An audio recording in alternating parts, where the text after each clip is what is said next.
Hey everybody, this is Adam Kokesh here with Steve Kusaba in Salt Lake City, Utah. And as you probably saw from the description of this video, yes, this is the guy who just destroyed me in chess yesterday. And, you know, we put this together as part of the Taxations Theft Tour that we would invite people to play me at chess. And I didn't realize how badly I was going to get embarrassed in this, but it's been a lot of fun, and it's been really a nice surprise to see that we have a lot of people in our movement who are chess players, who are thinking strategically. Steve's definitely one of them. He even played basically with his eyes closed, facing away from the board, and with two of us teamed up against him, we barely beat him, and only because he made a critical mistake right at the end when we got him. But it's been awesome to meet him and so many other people out on the road. You can see where we're going to next. We're going to be in Billings tomorrow for a volunteer meeting, then main event the next night. We're in Salt Lake City tonight. If you want to come out, we are at the Maple Room at the Best Western Cottonwood in Sandy, Utah, near Salt Lake City. And you can see everything coming up on the tour there. And one of the things that I did with this is invite anybody who wants to come and debate me or put me on the spot or whatever on this live Facebook platform before our event. So if you want to come out, if you want to interview me from 6 to 7 o'clock at any of the events coming up, or you just want to be, Adam, turn your phone on, I want to embarrass you on your Facebook live feed, then we can do it. So without further ado, I turn this over to Steve, because he's actually interviewing me for his channel. He's got a camera set up behind this one, recording for the real thing. So without further ado, yeah. Steve. You understated how well you played that second game. you good carry your pieces, protected them, were going after things. You know, you were like inspired for that game. I learned a little bit from you. All right. Well, you know, the one thing I wanted to start out with and get your opinion on is recently Jeff Sessions called for increased asset forfeiture, which is theft. It is outright theft. But what gets me is not only the lack of public outrage over that they can be fleeced outright, criminally fleeced, but shouldn't the court systems have been able to protect Americans from that? How can the government come and steal someone's money, and then these people have to put up in excess of that money to get the money back? How can this even happen? Well, you seem to be laboring under the illusion that the government exists to protect your rights, as opposed to that being a front, part of the scam, the racket to get you to accept its authority, and that government courts exist for justice, as opposed to perpetuating injustice and maintaining the current power structure. So would courts be able to deal with this, or should they? Yes, hypothetically, if you believe the false premise under which they were sold to us. But the reality is that everything about government is there to support the central racket of ripping people off. And I hear your frustration when you say, why wasn't there more of a response to this? Why wasn't there more outrage? And, you know, if you're not outraged, you're not paying attention. Well, yeah, most people aren't paying attention. That's okay. And if I may jump ahead a little bit here, because this is something that has developed recently in my activism and my understanding of freedom in the world, that 90% of the population is never going to think like us. Is never going to care about what we care about the way that we care about it. And that's okay. That's probably a good thing. You know, like I used to do a 3-hour daily podcast, mostly about news and current events. And at some point I went, holy crap, I'm making a product that I don't want people to consume. You know, you shouldn't be watching the news for 3 hours a day. That's insane. That'll drive you nuts. That'll make you angry. That'll get you frustrated. That'll let you, that means that your attention is dictated by the people who are manipulating the media and current events through government. And so it was a major shift in my focus to go from views and likes and building an audience to trying to build a movement and focusing on my book, Freedom, getting it out for free, waking people up, shifting the paradigm. But also, you know, you want to fight issue by issue when you're an activist, when you're motivated by a deep-seated sense of injustice, because that's the injustice that's in front of you, the injustice of civil asset forfeiture, the injustice of the drug war, the injustice of taxation general, the injustice of the welfare state, the injustice of actual war. You know, these are criminal enterprises that we're talking about here. But I don't want to play whack-a-mole anymore. I don't want to fight issue by issue or inch by inch while they take a mile behind our backs and laugh at us. I want to knock the legs out from underneath the table. And we do that by applying our principles in a way that makes everyone's life better immediately, localizing government, decentralizing it, getting it down to the community level right away. Hey, I'm getting ready to run for president in 2020 on the platform of dissolving the federal government. Who wants a 30% pay raise? Who wants your voice and your vote to matter in your community? So I'm sorry, I'm jumping way ahead there. No, I like it. You're heading right down where I'm going. I can see your notes. I'm just reading the questions as I'm going, and just you answering them. Well, that brings up two important connective issues, and one of them is you're going to be running for president.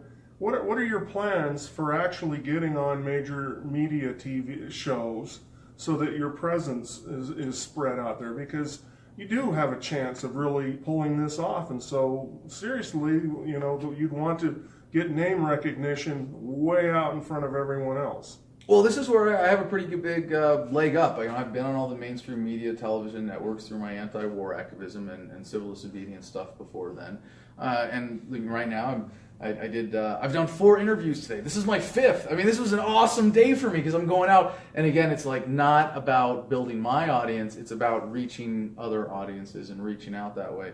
But to answer the real challenge of your question there is, how are you going to get it out there? I have 2 answers to that. And one is that we're just better organized as a party and a movement than ever before. We are on the verge of being mainstream. And some would say that libertarianism already is mainstream.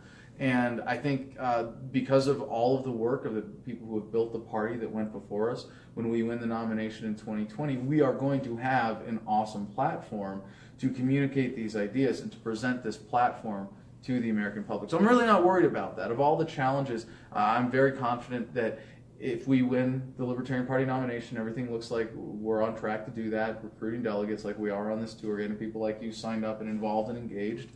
We're not going to have a candidate like Gary Johnson or Bob Barr in 2020. How did Bob Barr? A lot of my associates ask me, well, how did Bob Barr insert himself into that? How did that happen?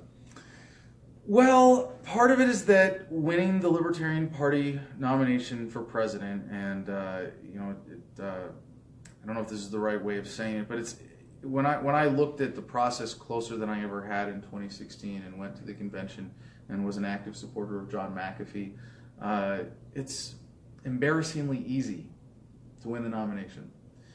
None of the campaigns had a properly organized delegate strategy, properly being a little subjective here, but the fact that there were empty slots at the beginning of the convention for delegates shows that none of them really ran a thorough, serious delegate campaign, which is what it takes and which is what I'm doing right now.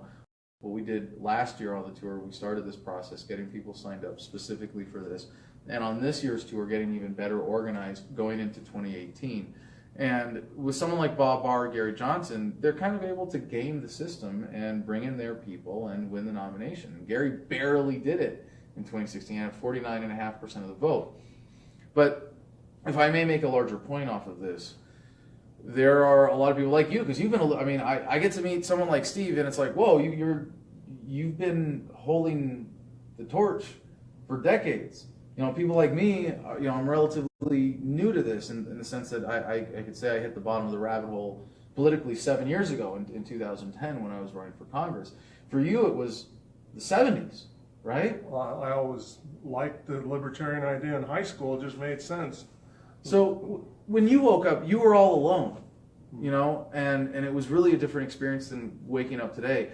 And I think there is, aside from the people that Gary Johnson and Bob Barr bring in, they do have a genuine support base within the LP activism community of people who are afraid of this message. They are afraid because they grew up in a time when they were the only ones around, and they think that if we compromise and we put out a candidate who's socially liberal and fiscally conservative, then, we've got the best of both worlds. And the American people go, the best of both really shitty worlds of mainstream politics, why the hell would we want that? That's crazy. And so there, again, two things in the shift in focus is leading with principle. We are the party of principle. We are the only ones who have an ethics-based platform. Like being a libertarian is not a political ideology. It's a recognition of ethics. That's all it is. Like, yes, you're a libertarian. You recognize that human beings own themselves, that we shouldn't use force and violence against each other, that we should respect each other's rights. I mean, most people would call this being a decent human being. And, when we go into politics, we have to say that's libertarian to differentiate ourselves from all the people who, frankly, aren't decent human beings in the old parties.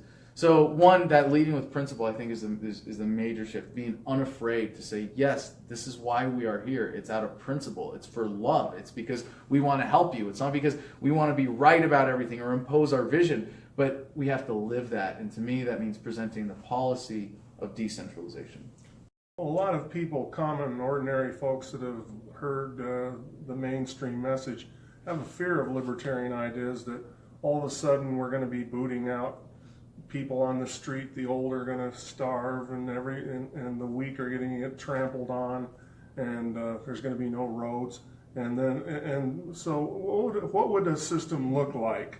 Localization, how would it operate? Well, before I get to answer that, if I may, in your question, obviously there's some false premises there and misunderstandings of the message. Libertarianism doesn't say how society should be organized in a proactive sense, that we should have institutions to do this, that, or the other, only that they should all be nonviolent, that none of these institutions should be forced on people or violate basic standards of ethics. So when you say, how will we do X without government, how will we do Y without government, what you're really asking is, how can we do this without violence? And the answer is always a heck of a lot better than with violence, a heck of a lot better than with these coercive systems and forcing people in. So to answer your question then, before I even get to that ideal state as I would present as the immediate leap that humanity is about to take, the process of getting there is localization. Taking governments apart from the top down, localizing government down to the community level. So in the United States, again, because most people don't care and never will, it's incumbent upon us as leaders to say, we want to make it as easy as possible for you. All you have to do is come out and vote. You don't have to read any books. You don't have to understand anything else. Just, will you vote for decentralization of government? Will you vote to localize government? Once at the federal level and again at the state level. And at that point, we get government down to the county level. And I think that's where we've done most of our job really as libertarians, because at that point, government is localized enough that you have real competing authorities, you have competing municipalities, city-states, or what have you. And eventually, you're going to see counties shrink so that we don't have this enclosure that I would be able to, like on my land where I have 10 acres in Arizona, that I would be able to secede and be truly independent. So I like to say, because this line worked really well for Obama, if you like your government, you can keep it. If you like your healthcare, right? So if you're a liberal or a conservative and you live in a liberal or conservative area and I can't convince you to be free, at least I can convince you that you're going to be better off when governed locally rather than by someone in some far off capital. So when we get it down to that county level, I think what we're going to see first is a consolidation of law enforcement. I mean, the world is going to be so much more peaceful without the drug war. Most crime goes away. And when you basically double everybody's income, when you get government, the leech off of everybody's back, it frees up so many resources to meet people's needs for safety, for security. So I think law enforcement is what might sort of consolidate at the county level under the county sheriff's office, and at that point be able to transfer to a voluntary system or a subscription-based system or a charity-based system where contributions are voluntary and people contribute at fundraisers because they want to support safety in their community. At the same time, with all the extra resources freed up, you're going to see a lot of decentralized functions of government take place on the blockchain, on the internet, in a totally digitized way, because we still just by the fact that we have the internet, we have this capability. Government is a dinosaur. It is really obsolete because it takes on so many functions that are not geographically based and pretends like they are. So when we get government localized, the only things that it will be doing are the things that are really critical at the geographic level of that area. For example, licensing, right? We all want our doctors to be licensed. We all want them to be like accredited, maybe not government licensed. We want something better than that, right?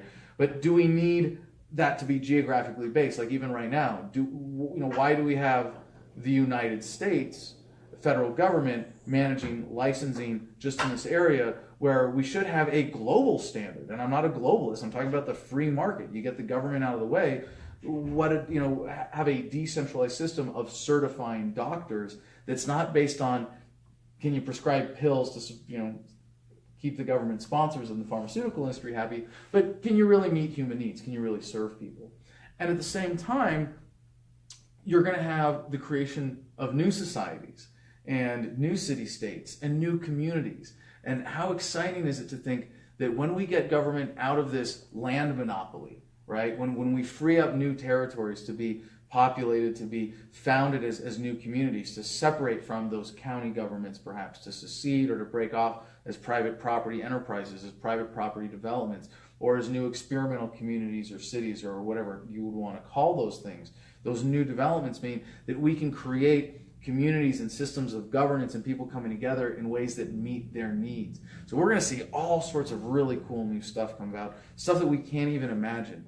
And ultimately, the answer to, well, what about this? Well, what about this without government is, I don't know. I don't have a crystal ball. I don't pretend to know the future, but I do know as much as possible, because it's practically a law of science, that human relationships are better without violence and without coercion. We are happier, we are more productive, we are more harmonious, and that's what we're working towards. Well, speaking of a more paperesque form of violence, the dollar lost 75% of its value since the year 2000. What is a pathway toward people being unencumbered from this currency and being able to use competing currencies, whatever they decide holds value? Well, the obvious answer is Bitcoin and cryptocurrency. Hey, we've got the technology, it's already out there. It's at, 150 maybe roughly $1 billion market cap. It's already displaced a significant chunk of the fiat currency racket. I only see that trend continuing.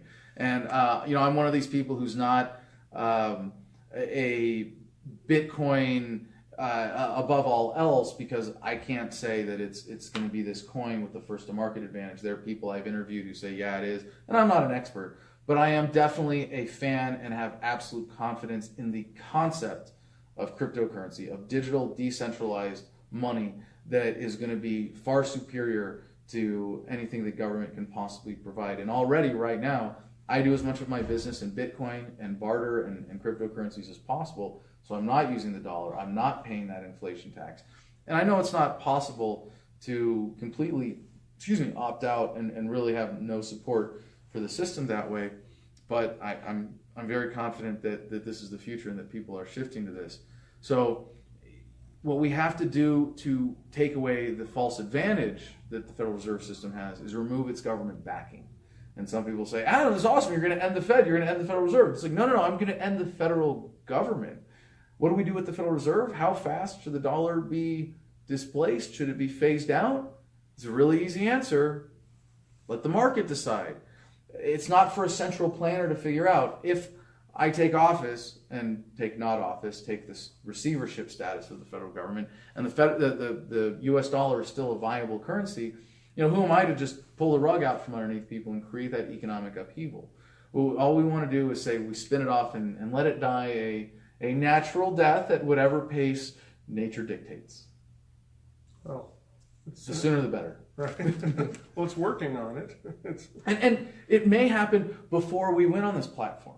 And this is another really exciting possibility, because the question kind of answers itself if you think, well, if an overwhelming majority of the United States population were willing to, raise their hand and say, yeah, I will vote to dissolve the federal government, how many of them are already, at least at the place where I'm at, of minimizing my engagement with the U.S. dollar? And if it was just 10%, 20% that were checked out the way I, and again, I'm not an expert here, and because I know there's a lot of subjectivity in this anyway. I don't care to be able to get into the calculations of this, but there is a critical mass that we hit, at which point the dollar really, goes over the edge and the inflation accelerates in a way the government cannot control.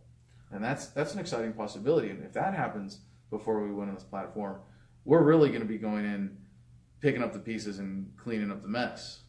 Well, there is really a sort of interest rate apartheid where the government, this is the people's money supposedly, and the government is lending money out to the banks at near 0%, then the banks are lending it out at more usurious rates to everyone else. And it's just sort of, they're just giving the banks money. You know, after the Lehman crisis and everything was a complete mess, rather than bail out Main Street, they just made the rich richer. And you want to get frustrated again.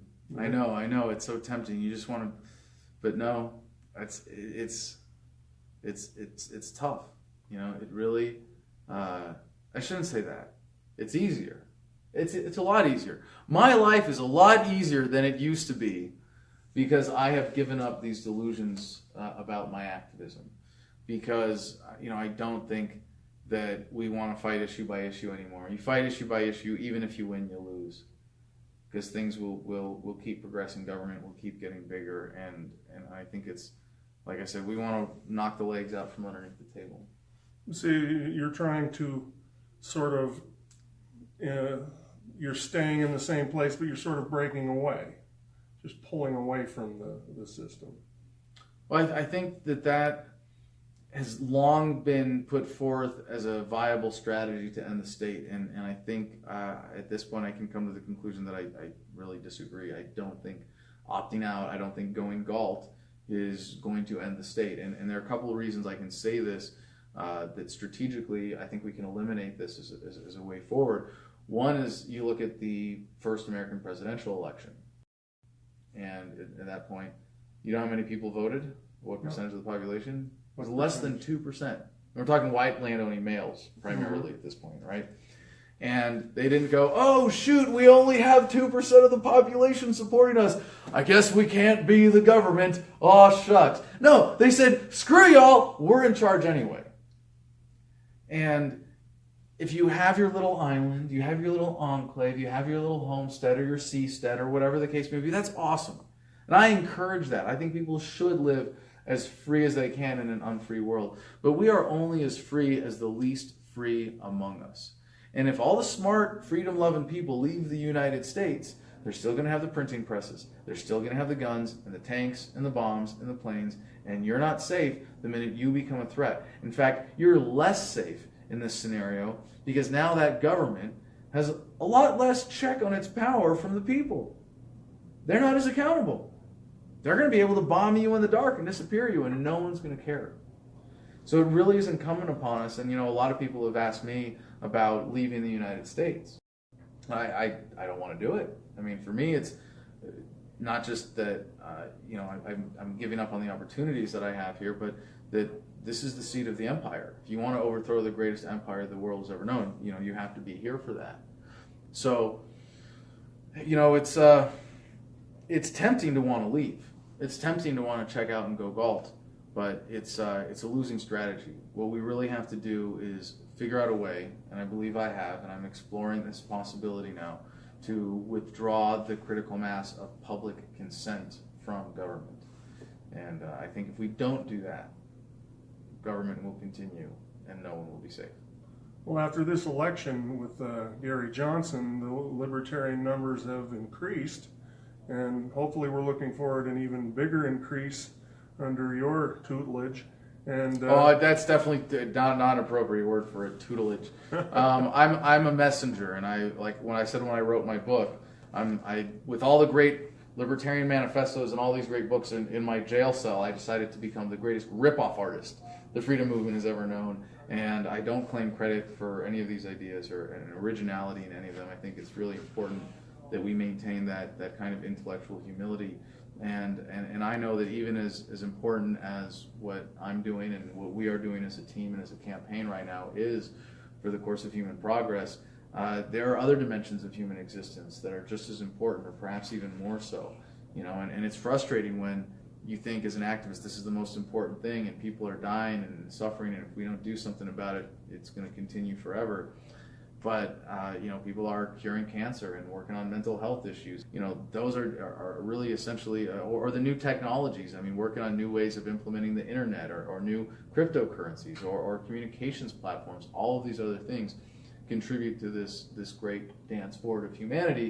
And the political one is really just one dimension of this. I think remembering that for all of us is really critical to staying humble, and that, like I said, there are a lot of other people doing just as important things, and maybe they don't want to help, maybe they don't care, maybe they won't see it this way, and then that's all right. Well, I hope you get the message out. Thank you very much. Well, it's my pleasure, and thanks for the opportunity. Thanks.